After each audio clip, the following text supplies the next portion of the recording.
నమస్తే, welcome to Disha TV.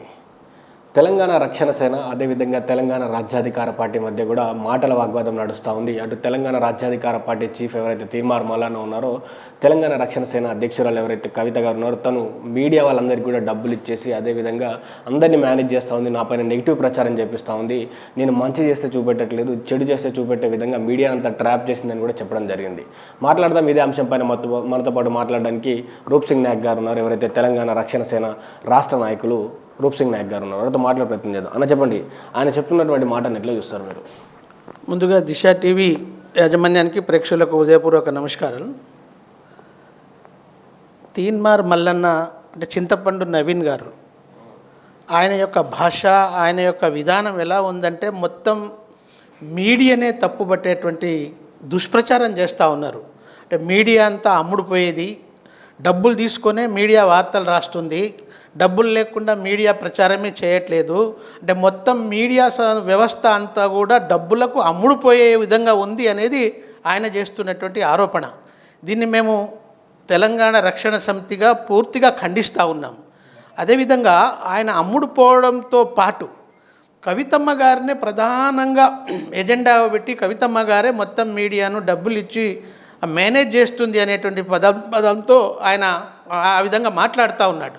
ఆయన ఎంత మూర్ఖంగా మాట్లాడుతున్నాడంటే, ఆయన డబ్బులు ఇస్తేనే మీడియా లోపరుచుకోవచ్చు అనేటువంటి ఒక విషయాన్ని వ్యక్తపరిచేటువంటి ప్రయత్నం చేస్తూ ఉన్నాడు. కానీ ఆయన దగ్గర ఉన్న స్వభావం ఏంటంటే, ఆయన ఒక అహంకారి.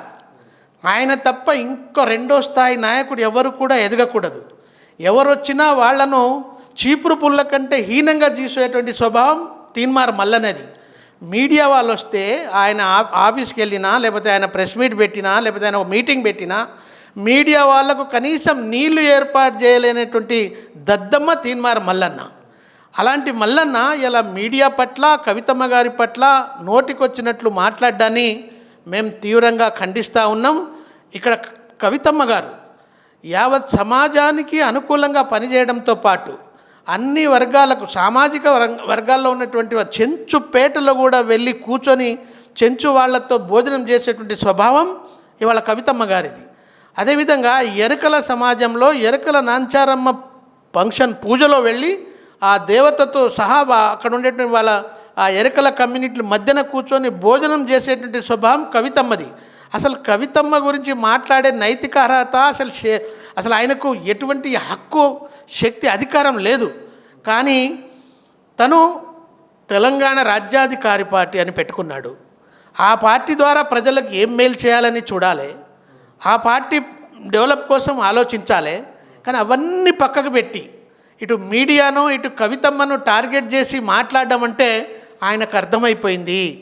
ఆయన ఎన్ని వేషాలు వేసినా, ఎన్ని భాగోతాలు ఆడినా తెలంగాణ సమాజం తీన్మార్ మల్లన్నను, చింతపండు నవీన్ను నమ్మే పరిస్థితి లేదు. అందుకే ఏం చేయాలనో అర్థం కాక, మన కళ్ళు దాగిన కోతి లెక్క ఏం చేయాలో అర్థం కాక కవితమ్మ గారి మీద పడి ఏడుస్తూ ఉన్నాడు. మేము సామాజిక వర్గాల పక్షాన తీర్మాన్ మల్లన్నను సీరియస్గా హెచ్చరిస్తున్నాం.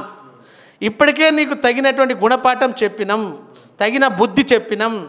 ఇంకా నువ్వు నీ వైఖరి మార్చుకోకుండా సర్వ సమాజ అభివృద్ధి కోసం పాటుపడే కవితమ్మ గారి మీద ఇలా నోటికొచ్చినట్టు మాట్లాడితే, మీడియాను కూడా అవహేళన చేస్తే, మీడియాను అవమానిస్తే, మీడియా అంటే అమ్ముడుపోయేదనే పద్ధతుల్లో మాట్లాడితే నీకు భవిష్యత్తులో మరోసారి తగిన బుద్ధి చెప్పక తప్పదు అని ఈ సందర్భంగా మేము హెచ్చరిస్తూ ఉన్నాం. అంటే మీ పార్టీ కార్యాలయం నుంచి కొన్ని ఛానల్స్కి ప్రతి నెల డబ్బు వెళ్తూ ఉంది. అదేవిధంగా ఒక ఛానల్ CEO పేరు కూడా తీసుకుంటూ ఆయన ప్రతి నెల ఆయన కూడా డబ్బులు అందుతూ ఉన్నాయి అన్నాడు. తన దగ్గర ప్రూఫ్స్ ఉన్నాయి అంటున్నాడు. మీరేమంటారు దీనికి? ఛానల్ మెయింటైన్ చేయడానికి డబ్బు అవసరం లేదు. ఛానల్ మెయింటైన్ చేయడానికి ఛానల్ వాడిని తగిన విధంగా గౌరవించి వాళ్లకు ఏర్పాటు చేయవలసినటువంటి వసతులు, కల్పించినటువంటి సౌకర్యాలు కల్పిస్తే ఏ నాయకుని దగ్గరికన్నా మీడియా మొత్తం వెళ్తుంది. అంతెందుకు, ఆయన ఎట్లా ఎదిగిండు? అసలు చింతపండు నవీన్ ఎవరు? ఎక్కడి నుంచి వచ్చిండు? ఏ మీడియాలో అయితే ఆయన యాంకర్గా మాట్లాడి యాంకర్గా గుర్తింపు పొందిండో ఆ తర్వాతనే రాజకీయంలో అడుగుపెట్టిన తర్వాత ఆయనను గుర్తిస్తున్నారు తప్ప, ఆయన మీడియా కాకుండా చింతపండు నవీన్గా తీన్మార్ మల్లన్న ఎక్కడి నుంచి వచ్చాడు? అదొక పాత్ర. ఆయన వాడినటువంటి టీవీలో నటించిన ఒక పాత్ర. ఆ పాత్ర ద్వారా ఆయన గుర్తింపుకు వచ్చాడు. ఇవాళ సమాజం ఆయనను గుర్తిస్తున్నది. అది వదిలేసి మీడియాను సీఓ పేర్లు చెప్పి నేను కూడా లెక్కలు చెప్తా. నేను కూడా తీన్మార్ మల్లన్న ఫలానా టీవీ వాళ్లకు ఈ రకంగా డబ్బులు ఇచ్చాడు, లేదా పోలీస్ కేసులలో మేనేజ్ చేసినప్పుడు వాళ్ళ దగ్గర ఇన్ని లక్షలు తీసుకున్నాడు, లేకపోతే బ్లాక్మెయిల్ చేసి ఇన్ని లక్షలు తీసుకున్నాడని నేను కూడా ప్రూఫ్తో సహా ఆధారాలతో సహా పెడతా. వచ్చి బయట వచ్చి నిలబెడమనండి. నేను ఆయనను ఛాలెంజ్ విరుస్తుతా ఉన్నా. తీన్మార్ ఆర్థిక పరిస్థితి ఏ ఉండగా ఉండే? ఇవాళ తీన్మార్ మల్లన్న పార్టీ నడిపించే స్టేజ్కి ఏ రకంగా వచ్చాడు? ఆయన ఎవరెవరి దగ్గర ఎంత డబ్బులు తీసుకున్నాడో మా దగ్గర లెక్కలు లేవా?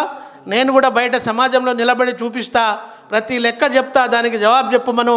అంతేగాని ఆయన పార్టీని కానీ ఆయన వ్యక్తిగతంలో విషయంలో కానీ మా తెలంగాణ రక్షణ సేన కానీ మా అధ్యక్షురాలు కవితమ్మ గారు అసలు ఆయన పేరు ఉచ్చరించేటువంటి పరిస్థితులు లేదు. కానీ ఆయన సమాజంలో గుర్తింపు కోల్పోయి ఎలా అయితే నా పేరు బయటకు వస్తుంది, ఒక పెద్ద నాయకురాలిని నేను అవహేళన చేస్తే నేను గుర్తుకు వస్తానే పద్ధతిలో మాట్లాడడాన్ని మేము తీవ్రంగా ఖండిస్తూ ఉన్నాం. ఆయన డబ్బులు ఇచ్చినట్టు కనుక ఏ సీఓ ద్వారా నన్ను సీఓ నిలబెడితే మేము నిలబడి ఛాలెంజ్ చేస్తాం. ఆయనను బయటికి రమ్మని చెప్పండి. బజార్లో ఎక్కడంటే అక్కడ నిలబడడానికి మేము సిద్ధంగా ఉన్నాం. అంటే బీసీలు మీ వైపు ఉన్నారా, కవిత పార్టీ వైపు ఉన్నారా, తీన్మార్ మల్లన్న పార్టీ వైపు ఉన్నారంటే ఏం చెప్తారు మీరు? బీసీ సమాజం కవితమ్మ పట్ల ఉన్నారా, తీన్మార్ మల్లన్న పట్ల అనే జవాబుకు అసలు ఆయన బీసీలకు ఏం చేశాడని, కవితమ్మ గారు నేటి బీఆర్ఎస్ నాటి టీఆర్ఎస్ పార్టీలో ఉండంగానే బీసీ సమాజానికి సరి అయినటువంటి ప్రాతినిధ్యం లేదు. ఒక 4-5 కులాలకు తప్ప మిగతా కులాలు ఈ రోజు వరకు కనీసం వార్డు మెంబర్ అయినటువంటి పరిస్థితి లేదు, కార్పొరేటర్ అయినటువంటి పరిస్థితి లేదు. అంటే 56% పై చిలుకున్నటువంటి బీసీలకు 27-24% రిజర్వేషన్ అమలు చేయడం వల్ల ఆ సమాజం పూర్తిగా నిరాశ నిస్పృహలో కొట్టుమిట్టాడుతున్నది.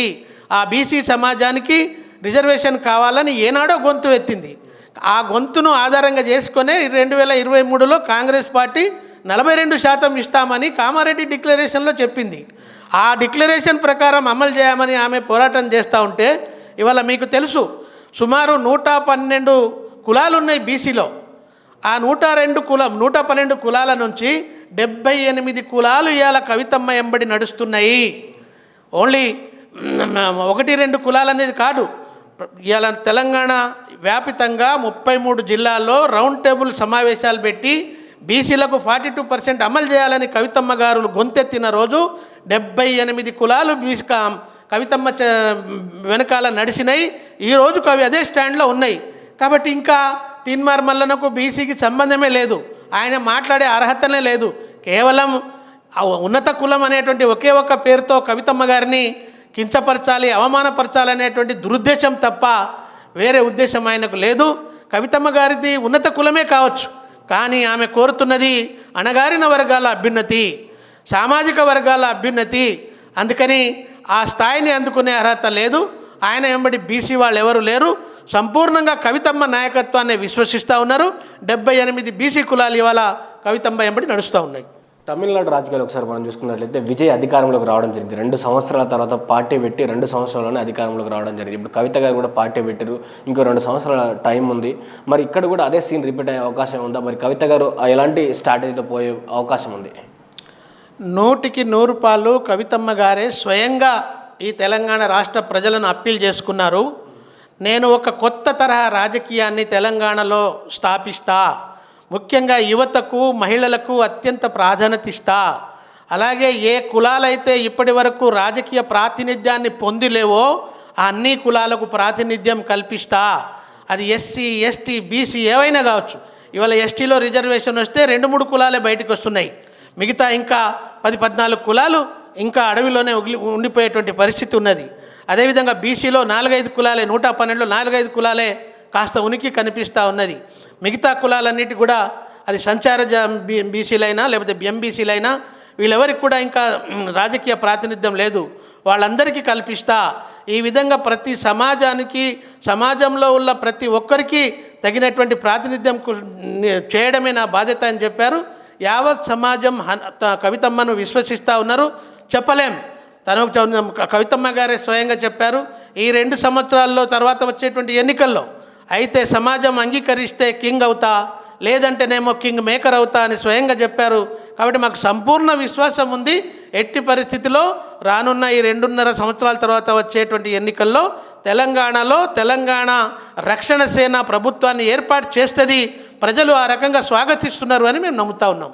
చివరిగా ఈ అంశం పైన తీన్మార్ మల్లన్న చేసినటువంటి కామెంట్స్ పైన తీన్మార్ మల్లన్న గారికి ఏం చెప్పదలుచుకున్నారు? తీర్మాన్ మల్లన్న గారికి మరోసారి హెచ్చరిస్తున్నాం. ఇప్పటికే మీరు మీ పరిధి దాటి కవితమ్మ గారికి నోటికి వచ్చినట్టు మాట్లాడినటువంటి సందర్భంలో మా కార్యకర్తలు మీకు తగినటువంటి గుణపాఠం చెప్పారు. ఇంకా మీకు బుద్ధి రాలేదు, ఇంకా మీకు సిగ్గు రాలేదు. ఇంకోసారి మీరు కవితమ్మ గారిని ఉద్దేశించి అది మీడియా వాళ్లకు పైసలు ఇచ్చిందనో లేకపోతే మరో పద్ధతుల్లో కనుక వాక్యాలు చేస్తే మీకు మరోసారి తగిన గుణపాఠం చెప్పవలసి వస్తుందని ఈ సందర్భంగా హెచ్చరిస్తూ ఉన్నాం. ఇదే రూప్ సింగ్ నాయక్ గారు చెప్తున్నటువంటి మాట. ఏదైతే తీన్మార్ మల్లన్న గారు చేసినటువంటి వ్యాఖ్యలు ఉన్నాయో దాన్ని మేము ఖండిస్తూ ఉన్నాం. తీన్మార్ మల్లన్న వైపు కాదు, బీసీలందరూ కూడా కవిత వైపే ఉన్నారు, కవిత వైపు చూస్తూ ఉన్నారు. కవితని బీసీలకు న్యాయం చేస్తుంది. రానున్నటువంటి రోజుల్లో కవితను బీసీ ప్రజలు నమ్మే అవకాశం ఉంది, కానీ తీన్మార్ మల్లన్న ఎట్టి పరిస్థితుల్లో నమ్మే అవకాశం లేదు. తీన్మార్ మల్లన్న చేస్తున్నటువంటి వ్యాఖ్యలు మీడియాపై ఆయన చేస్తున్నటువంటి దుష్ప్రచారాన్ని మానుకోవాలని కూడా రూప్ సింగ్ నాయక్ గారు చెప్తాను. అదేవిధంగా రానున్నటువంటి 2 సంవత్సరాలు కూడా ఆమె కష్టపడి అయితే కింగ్ అవుతారు, అయితే కింగ్ మేకర్ అవుతారు.